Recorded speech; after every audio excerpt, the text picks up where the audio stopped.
Bonjour, chers internautes de igfm.sn. Aujourd'hui, nous avons le plaisir de recevoir Monsieur Mbaye Birom Diouf. Il va décortiquer son ouvrage La femme, un trésor. Monsieur Diouf, merci d'avoir répondu à notre invitation. Présentez-vous aux internautes. Merci beaucoup. Merci beaucoup. Je m'appelle Mbaye Birom Diouf. Je suis écrivain, comme vous avez dû le constater à la page arrière du livre. Donc, je suis écrivain, mais je travaille dans les Nations Unies. Et puis, voilà, j'ai aussi un autre background, dans divers domaines, surtout dans le domaine de la sécurité. Mais j'ai une forte passion pour l'écriture. Voilà, et j'ai déjà écrit 4 ouvrages qui sont déjà publiés. Donc celui-là est le 4e ouvrage, La femme, un trésor. Et je suis très content d'être devant vous à TFM pour qu'on en parle. Parce que c'est surtout le mois de la femme. Je crois que c'est une bonne opportunité. D'accord. Voilà, Est-ce que vous pouvez merci. faire un petit résumé sur les 3 ouvrages que vous avez eu à Oui, sortir? absolument. Mon premier livre est intitulé Lumière invisible. C'est une autobiographie qui parle un peu de mon parcours comme quelqu'un qui est originaire de la banlieue. Un parcours atypique. Vous connaissez la banlieue de Pikine, la grande banlieue, la première des grandes banlieues qui a donné naissance à d'autres villes comme Guédiawaye, Yeumbeul, Thiaroye et tout ça. Une banlieue qui est la plus peuplée du Sénégal exactement, où les opportunités sont extrêmement limitées. Donc quelqu'un qui est parti de là pour arriver à un certain niveau. Donc ce parcours, c'est ça que j'ai essayé de retracer à travers ma famille, à travers mon environnement social et tout ça. Et puis plus tard, dans le domaine professionnel, avec tous les obstacles qui sont intervenus et comment j'ai réussi à les surmonter. Mais surtout, j'ai tenté d'amener une dimension spirituelle, n'est-ce pas, dans ce livre, la rencontre avec le Seigneur et tout ça. C'est ça qui a donc jalonné, si vous voulez, les différentes étapes de ma vie que j'ai essayé voilà, d'éclairer, quoi, enfin, sur lesquelles j'ai essayé d'éclairer l'opinion. Et c'est préfacé par Babacar Ngom et c'est sorti en 2017. Voilà. Et après ça? Après ça, le deuxième ouvrage, c'est Lune ivoirienne, un autre ouvrage très intéressant qui raconte un cas de viol dans un contexte de crise en Côte d'Ivoire, lors de la crise post-électorale où les forces de sécurité étaient très occupées à faire la guerre et malheureusement les populations qui étaient abandonnées. Et parmi ces populations, dans la ville la plus peuplée, sinon le quartier le plus populaire, à Bobo, eh bien, les criminels ont profité de l'espace vide laissé par les forces de sécurité pour s'attaquer à titre de vengeance d'une part et pour commettre juste leur fait criminel comme d'habitude sur une femme, fille d'imam, et qui fut une fille très belle, justement, banquière et tout ça, et qui a été provoquée à plusieurs fois par les criminels du quartier, les garçons désœuvrés, et qui passent la journée à boire du thé sans aucune profession, et qui ont tenté à plusieurs reprises, mais vous savez, ce n'était pas la même classe, et elle a toujours dit non, mais quand les forces de sécurité ne sont plus là, quand la sécurité n'est plus assurée, vous comprenez que c'était une bonne opportunité pour ces criminels de prendre les fusils et de s'en prendre justement aux femmes. Et cette dame, qui s'appelait Fanta, a été l'une de leurs victimes. Et puis elle a passé son parcours après, exfiltrée par les forces sénégalaises d'ailleurs, vers la frontière. Elle se retrouve dans un camp de réfugiés au Ghana, et où elle a été réparée, je peux le dire ainsi, entre guillemets, réparée psychologiquement, médicalement et tout ça. Mais elle revient plus tard, après plusieurs années, dans le cadre du rapatriement volontaire en Côte d'Ivoire. Elle reprend sa vie en tant que vendeuse de beignets. Et puis plus tard, avec son éloquence, ses fans se multipliant, elle décide de se présenter aux élections locales. Et puis voilà, elle devient maire de la ville où elle a été abusée et détruite, je peux le dire ainsi. Et plus tard, elle va pardonner. Et elle pardonne juste pour justement susciter le pardon, la réconciliation nationale et tout ça en Côte d'Ivoire. Et c'est préfacé par le ministre Maria Tokone, ministre de la Femme à l'époque et de la Solidarité nationale. Et ce livre est sorti en 2018. En 2018. Ou 2019 plutôt. 2019. Voilà. Et le troisième? Le troisième ouvrage qui n'a pas été... Enfin, vous allez peut-être me poser la question pourquoi, mais enfin, peut-être qu'on n'en parlera pas. C'est sur la vie de Pape Diouf, le chanteur. Oh, ok, Voilà. Mais ce livre, l'artiste, parce qu'il est originaire de la banlieue, Et vous savez, j'ai un fort penchant, n'est-ce pas, pour faire mettre la lumière sur les gens de la banlieue. Voilà, comme Babacar Ngom. Pourquoi le choix de Pape Diouf? Parce qu'il est juste originaire de la banlieue, d'une part, et je pense qu'il chante bien aussi, comme tant d'autres chanteurs qui font des merveilles.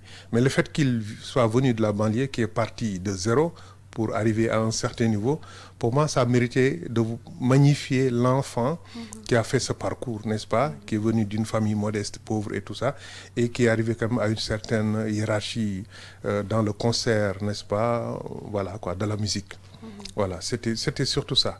Le livre est prêt, a été imprimé et tout ça, mais en dernière minute, finalement, il n'a pas été publié. Qu'est-ce qui s'est passé?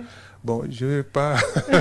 Il n'était pas d'accord? Non, c'est pas parce qu'il était d'accord plus tôt. Il y a même une partie du livre qui a été publiée. On a sorti un certain nombre, mais après, bon, pour des raisons diverses que je ne peux pas expliquer ici, le livre est bloqué. D'accord. Voilà. Maintenant, nous allons parler de La femme, un trésor. Donc, pourquoi vous avez décidé de rendre hommage à la femme à travers cet ouvrage?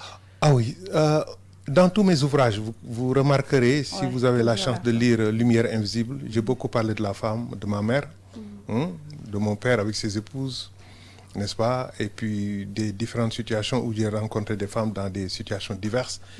Et combien j'ai pu certainement contribuer à impacter leur vie. Et j'ai rappelé même dans ce livre le cas d'une femme au Timor oriental où j'étais en mission en l'an 1999-2000, n'est-ce pas, dans le cadre d'une mission sénégalaise, UNPOL, on l'appelait UNPOL, de police des Nations Unies.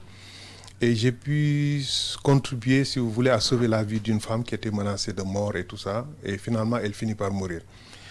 Cette histoire m'a beaucoup marqué. Je l'appelais Madame Santos dans ce livre. Mon deuxième livre, je parle de la femme, une femme qui est violée et qui retrouve sa dignité et qui devient une personnalité qui va inspirer sa nation et qui s'appelle Fanta. Alors c'est dans cette même lancée que j'ai pensé que je dois rendre hommage aux femmes de façon générale pour leur grandeur.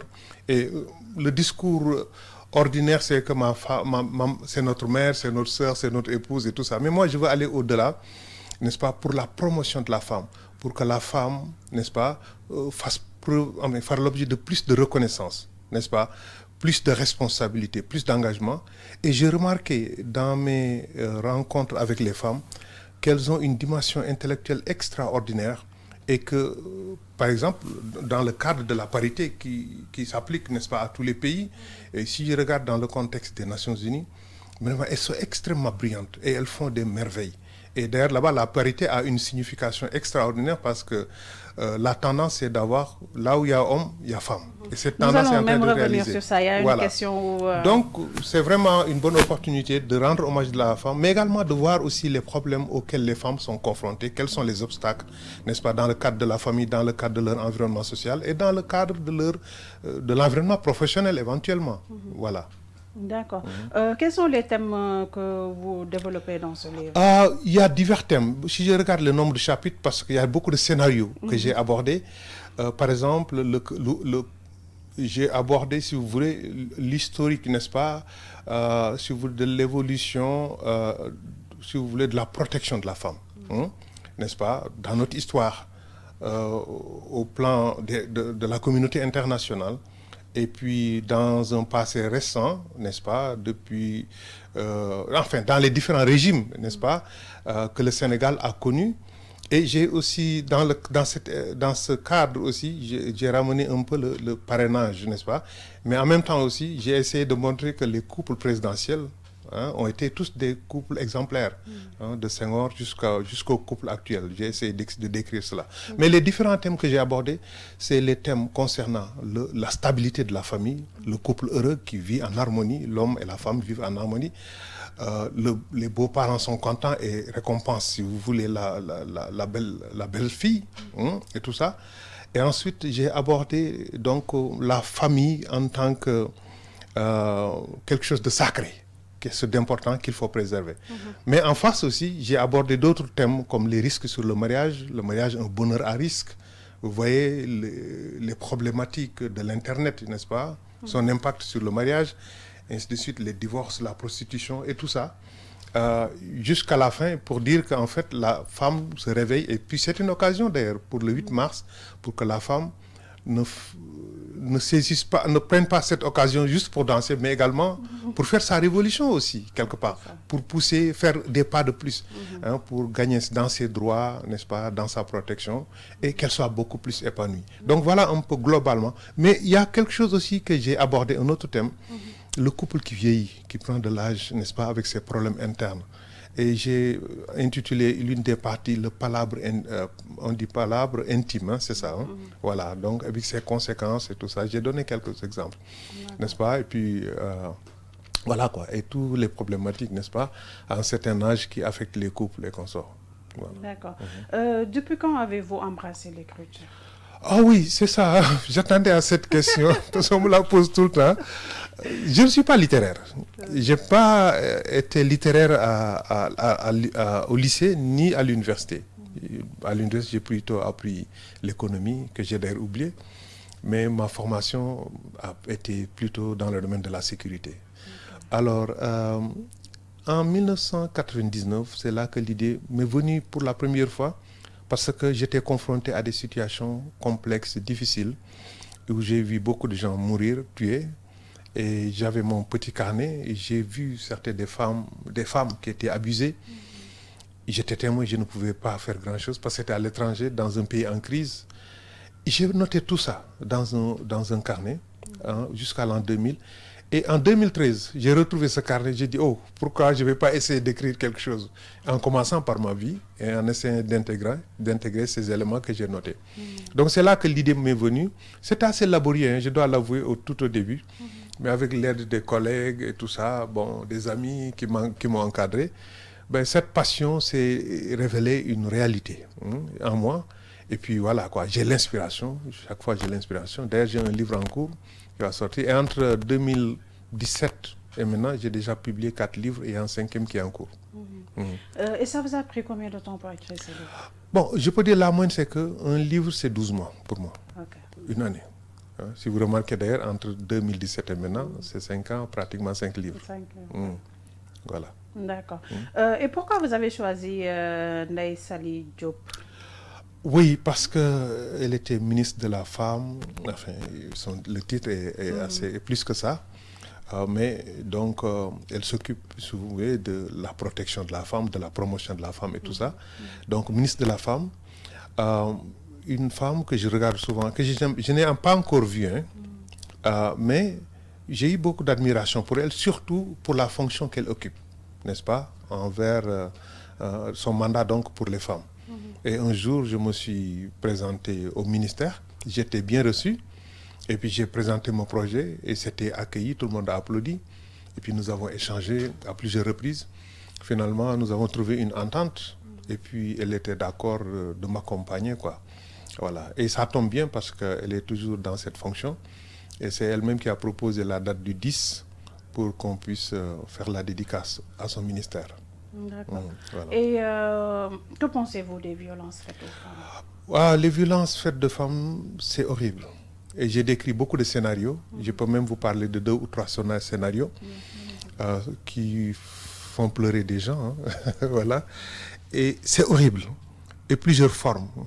Il y a des violences physiques, il y a la violence psychologique, n'est-ce pas? Et certaines violences qu'on exerce sur les femmes dans le milieu professionnel, par exemple, je constate ça comme les abus et tout ça, hein, exploitation et consorts.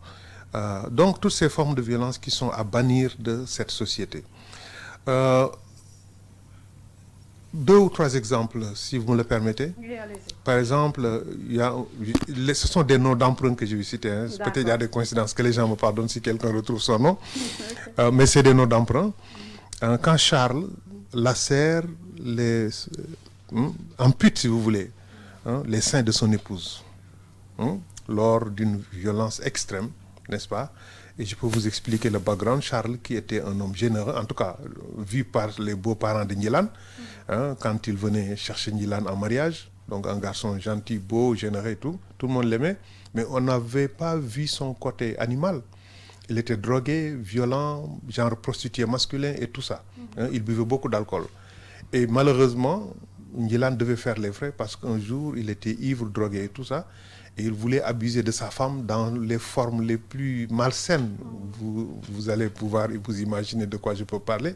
Hein, quand, vous voyez quoi. Donc, quand tu veux pratiquer des pratiques, enfin, des choses, exercer des pratiques sexuelles malsaines que votre épouse ne supporte plus et qu'elle réagit, qu'elle dit je ne peux plus. Et puis vous l'attachez, voyez, au pied du lit et que vous amputez carrément avec un couteau tranchant, c'est vrai, avec le message vous n'allez plus allaiter parce que votre épouse a toujours rêvé avoir un bébé et puis lui donner le lait naturel. Vous comprenez ce niveau de violence et Ndilan finira, n'est-ce pas, par disparaître. Vous voyez. Donc ça c'est une des formes de violence. Alors donc au plan psychologique aussi, il y a des hommes extrêmement arrogants, n'est-ce pas, qui par le verbe, ils insultent, ils minimisent leurs femmes, ils les humilient et tout ça. Ça aussi c'est une autre forme de violence psychologique, n'est-ce pas, qui rabaisse la femme, qui la ramène à un niveau extrêmement zéro. Et malheureusement, beaucoup de femmes sont dans une situation de dépendance sentimentale et parfois économique, qui font que, bon, elles ont parfois des difficultés à dire je n'en peux plus, il faut que je me détache. Vous voyez, c'est un peu difficile. Dans le milieu professionnel, j'ai raconté le cas, j'ai appelé le monsieur Matos, qui est un patron, mais qui a aimé l'une de ses... Elle est mariée avec ses enfants et tout ça, mais en tout cas, elle a un penchant amoureux pour voilà, cette dame. Hein, et j'ai mis cette histoire au Rwanda, pas ici, hein, pour trouver un autre cadre, quoi.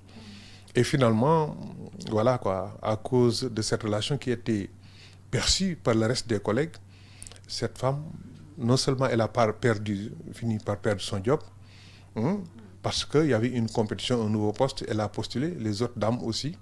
On dit non, celle-là, il faut l'éliminer, sinon le chef va la choisir. Alors donc, on a inventé une histoire de toute pièce, comme quoi elle est prostituée dans le bureau. Et lettre anonyme chez ses parents, et ses parents la convoquent. Bon, elle a été molestée, violentée, tout ça. Son mari qui était à l'étranger, on l'a informé que son épouse, ainsi de suite, quoi, vous comprenez. Il est venu d'urgence, donc prêt à divorcer. Mais, bref, mais ce problème a fini par s'arranger parce que la femme a fini par divorcer. Mais Matos, qui est affecté dans un autre pays, parce qu'il travaillait dans une institution internationale, a voulu commettre le même forfait. Et cette fois-ci, c'est les règles judiciaires du pays qui s'imposent à lui. Il sera démis de ses fonctions, parce que son organisation va le libérer. Et puis finalement, il se retrouve en prison.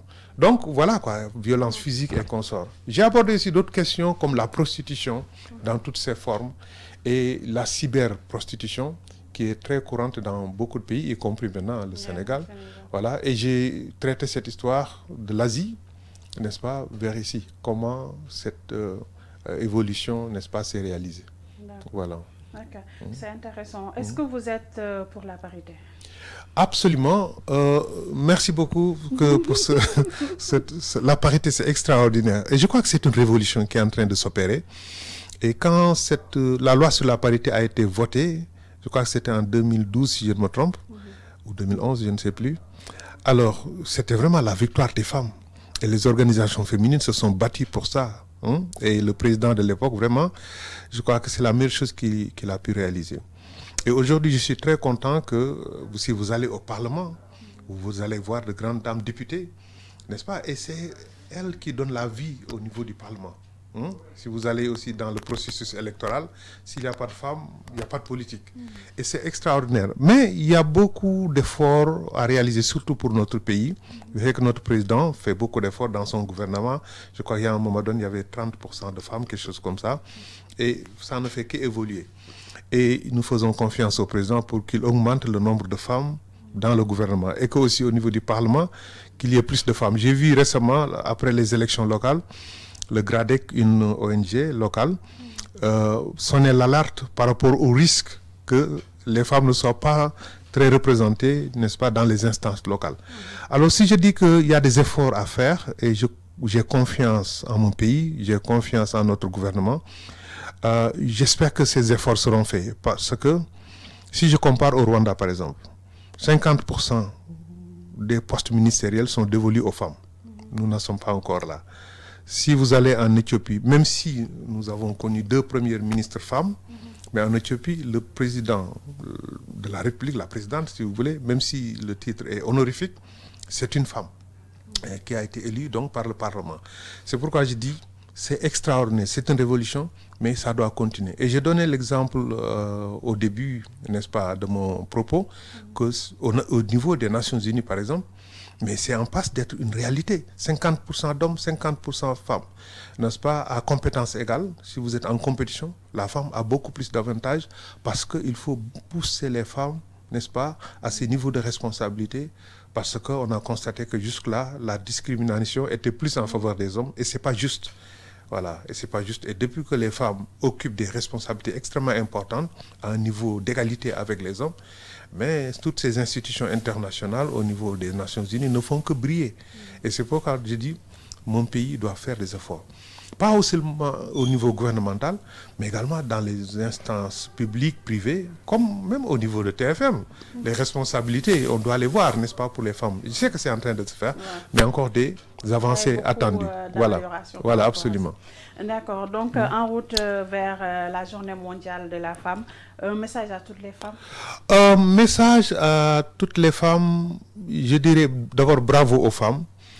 Le 8 mars, c'est un jour, n'est-ce pas, de joie, de fierté, certes, mais également c'est un jour pour se rappeler que le chemin est encore long, qu'il y a beaucoup d'embûches sur ce chemin et que je préfère utiliser le mot révolution. La révolution doit continuer pour la femme.